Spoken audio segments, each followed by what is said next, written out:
Good morning student, class 7 science chapter second session third. इससे before वाले first और second session में अपन ने देखा था कि किस प्रकार से मानव में पाचन तंत्र के नामांकित चित्र और उसके एक एक अंगों के बारे में अपन ने डिस्कशन किया था और उनका कार्य किस प्रकार से होता है और किस प्रकार जटिल पदार्थ जो होते हैं वो सरल पदार्थों में टूटते हैं। वापस वांगीकरण की प्रक्रिया में अपन ने देखा था कि सरल पदार्थों का रक्त कोशिकाओं के साथ में जाना और किस प्रकार से वापस जटिल पदार्थों का निर्माण करना। आज अपन देखेंगे कि जो घास खाने वाले जंतु होते हैं, रोमंथी कहते हैं जिसको, या रुमिनेंट्स कहते हैं, उनमें किस प्रकार का पाचन तंत्र होता है और किस प्रकार से उनमें पाचन की प्रक्रिया पाई जाती है। उससे पहले अपन थोड़ा सा देखें कि हमने जो पाचन क्रिया देखी थी उसमें अपन ने देखा था कि मेन कार्बोहाइड्रेट, वसा और प्रोटीन का पाचन होता है। उसमें कार्बोहाइड्रेट जो था वो आपके ग्लूकोज में टूट रहा था, वसा जो थी वो आपके वसा अम्ल प्लस ग्लिसरॉल बन रहा था और आपका प्रोटीन जो था वो अमीनो एसिड या अमीनो अम्ल का निर्माण कर रहा था। फिर अपन ने देखा था कि बहुत सी बार ऐसा होता है कि कितनी बार भोजन का पाचन सही तरीके से नहीं होता है या किसी बैक्टीरिया के द्वारा या फंगस इन्फेक्शंस के द्वारा हमारे शरीर में से जो मल होता है वो अर्ध ठोस के रूप में नहीं निकलकर पतले पतले दस्त के रूप में पानी के साथ बाहर आता है। इस प्रक्रिया में शरीर में अधिक मात्रा में जल की हानि हो जाती है और डिहाइड्रेशन कहते हैं जिसको, और उस जल की हानि होने से हमें कमजोरी महसूस होती है और उस कमजोरी के कारण धीरे धीरे अगर हमने प्रॉपर तरीके से उसके शरीर में लवणों की या जल की पूर्ति नहीं की तो हमारी मृत्यु भी हो सकती है। बच्चों में ये संभावना जनरली ज्यादा रहती है, इसलिए आपको अगर ऐसी कोई अपने को सिम्टम्स दिखते हैं या लक्षण दिखते हैं तो हमको जीवन रक्षक घोल, जिसको ORS कहते हैं, ओरल रिहाइड्रेशन सॉल्यूशंस कहते हैं, उसको समय समय पर ग्लास में पानी के साथ में उसको हमें लेते रहना चाहिए।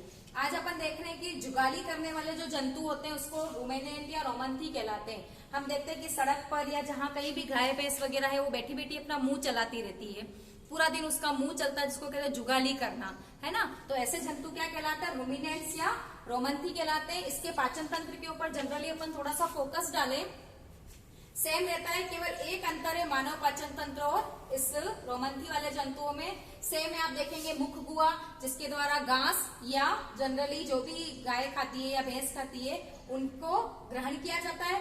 मुख गुहा से होता हुआ भोजन कहाँ जाएगा? ग्रसिका, केवल ट्रांसपोर्ट ऑफ फूड। यहाँ से भोजन जो है वो आपका रुमेन में जाएगा। रुमन जो है वो आपका प्रथम आमाशय कहलाता है। हम देखते हैं कि गाय वगैरह जो होती है वो जल्दी जल्दी में एक बार सारी घास बड़े बड़े टुकड़ों के रूप में खा लेती और कहाँ जमा करती? रुमेन में। यह आपका आमाशय का प्रथम भाग है। पूरा जो रोमंथी होते हैं उनका आमाशय जो होता है वो 4 भागों में डिवाइड होता है। उसमें प्रथम भाग आपको रुमेन दिख रहा है, इसमें सारा स्टोरेज कर दिया जाता है। स्टोरेज करने के बाद में उस भोजन को छोटे छोटे पिंडों के रूप में वापस आहार नाल से कहाँ लाना? मुंह में लाना, और फिर वहां पर उसको धीरे धीरे बैठकर क्या किया जाता है? चबाया जाता है। लार ग्रंथियों की सहायता से उसको लसलसा बनाया जाता है और चबाने के पश्चात फिर भोजन आपका कहाँ जाएगा? आमाशय में जाएगा।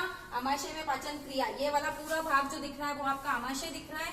आमाशय के पश्चात शुद्रान, सेम जो आपका मानव में था, बृहदान, और उसके बाद मल मार्ग के द्वारा शरीर से अपशिष्ट पदार्थों को या अतिरिक्त पदार्थों को बाहर निकाल दिया जाता है। यहाँ चीज आपको एक और दिख रही है, अंधनाल। देखेंगे हम यहाँ पर अंधनाल जो है वो आपके शुद्रांत और बृहदान के बीच में पाई जाने वाली एक थैलीनुमा संरचना होती है, पाउच लाइक स्ट्रक्चर्स। उसमें अंधनाल जो होती है वो मानव में नहीं पाई जाती। इसको थोड़ा सा हाईलाइट करेंगे कि मानव पाचन तंत्र और जो रोमंथी होते हैं उनके पाचन तंत्र में मुख्य अंतर है कि हम में अंधनाल नहीं पाई जाती, जबकि इनमें अंधनाल पाई जाती है। अंधनाल जो होती है वो आपके शुद्रांत या बृहदान के बीच में पाई जाने वाला एक थैलीनुमा स्ट्रक्चर से। देखेंगे शुद्रांत और बृहदान के मध्य में थैलीनुमा एक संरचना पाई जाती है जिसमें सेल्यूलोज का पाचन होता है। हमको पता है कि जो घास होती है उसमें सेल्यूलोज पाया जाता है। सेल्यूलोज जो होता है वो एक प्रकार का कार्बोहाइड्रेट है। जनरली हम सेल्यूलोज का पाचन नहीं कर सकते, इसलिए हम घास फूस नहीं खाते हैं। आपने देखा होगा कि अगर अपन कभी बहुत ज्यादा मात्रा में पालक या मेथी या इसका भोजन के रूप में सेवन करते हैं उस समय हमारा मल जो होता है उसमें पूरी तरह से उसका पाचन नहीं होता है। हम देख सकते हैं इस चीज को। तो घास जो खाते हैं, घास में क्या पाया जाता है? सेल्यूलोज, और सेल्यूलोज क्या है? कार्बोहाइड्रेट। क्वेश्चन आता है कि कौन से कार्बोहाइड्रेट का पाचन मानव पाचन तंत्र नहीं कर सकता, तो वहां पे क्या लिखेंगे? सेल्यूलोज। इसमें सेल्यूलोज का पाचन होता है। क्यों? क्योंकि इस अंधनाल के अंदर जो है वो आपके कुछ विशेष प्रकार के जीवाणु पाए जाते हैं, बैक्टीरिया पाए जाते हैं जो इस सेल्यूलोज को क्या करते हैं? पाचित कर लेते हैं। अतः इनमें पाचन प्रक्रिया पूर्ण हो जाती है। जिसमें सेलुलोज का पाचन करने वाले जीवाणु पाए जाते हैं। इस प्रकार से हम में और रोमन्थी में यह अंतर पाया जाता है कि हम में अंधनाल नहीं पाई जाती, जबकि इसमें अंधनाल पाई जाती है। जो शाकाहारी जंतु होते हैं उनका पाचन तंत्र में जो क्षुद्रांत और बृहदांत होती है वो बड़ी पाई जाती है, जबकि मांसाहारी जो होते हैं उनमें बड़ी पाई जाती है और इसमें छोटी पाई जाती है। ये तो हमने देखा कि मानव और रोमन्थी। अब जनरली अपन एक कोशिकीय जंतु की बात करें जो है आपका अमीबा, हमको पता है इसका शरीर एक कोशिका से मिलकर बना होता है और उसी कोशिका के द्वारा शरीर की समस्त क्रियाओं को किया जाता है। अमीबा में एक केंद्रक होता है, हमने इसका स्ट्रक्चर पहले भी देखा है। जब अमीबा भोजन ग्रहण करता है तो इसके अंदर कुछ विशेष प्रकार के सूडोपार्ट, जिसको कि आभासी पादाप भी कहते हैं, पेयर लाइक स्ट्रक्चर्स बनते हैं। हम ये डायग्राम में देख सकते हैं किस प्रकार से उभार बने हुए हैं और आपके पादाप नजर आ रहे हैं। समय समय पर इसकी आकृति निरंतर बदलता रहता है। जैसे इसको कुछ फूड पार्टिकल, जो छोटे छोटे सूक्ष्म जीव होते हैं, उसको ये भोजन के रूप में ग्रहण करता है। इसको जैसे किसी फूड पार्टिकल का आभास होता है, ये अपने पादाप के द्वारा उसके चारों ओर उसको घेर लेता है और खाद्य धनी में परिवर्तित कर लेता है। इसको अपन खाद्य कणिका को देखकर हम देख रहे हैं कि पादाप ने इसको चारों तरफ से घेर कर यहाँ पर एक खाद्य धानी बना ली है। इसी खाद्य धानी के अंदर ही विशेष प्रकार के पाचक एंजाइम्स का सिक्रीशंस होता है और वो पाचक एंजाइम्स जो होते हैं वो इस खाद्य कण को पचाते हैं और यहीं से इस जो आपके पाचक पदार्थों में से जो न्यूट्रिशंस था उसको ये अवशोषित कर लेता है और इस प्रक्रिया को, इसको अमीबा द्वारा भोजन ग्रहण करने की प्रक्रिया जो है वो आपकी अंतर्ग्रहण, जिसको इंग्लिश में एंडोसाइटोसिस कहते हैं, द्वारा संपन्न होती है। और जैसे ही अपशिष्ट पदार्थ जो होता है या बचा हुआ जिसका पाचन नहीं हुआ है वो गोलिकाओं के रूप में शरीर से बाहर कर दिया जाता है।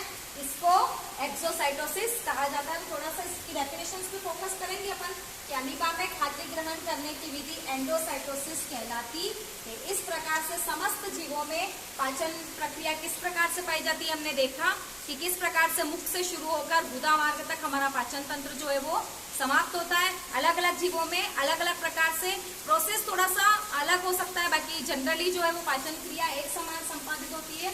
हमने मानव पाचन तंत्र का डायग्राम देखा, हमने रोमन्थी का डायग्राम देखा और हमने देखा कि किस प्रकार से जो जटिल पदार्थ है वो सरल पदार्थों के अंदर डिवाइड हो सकते हैं। इसके क्वेश्चन आंसर अपन नेक्स्ट सेशन में देखेंगे। Thank you.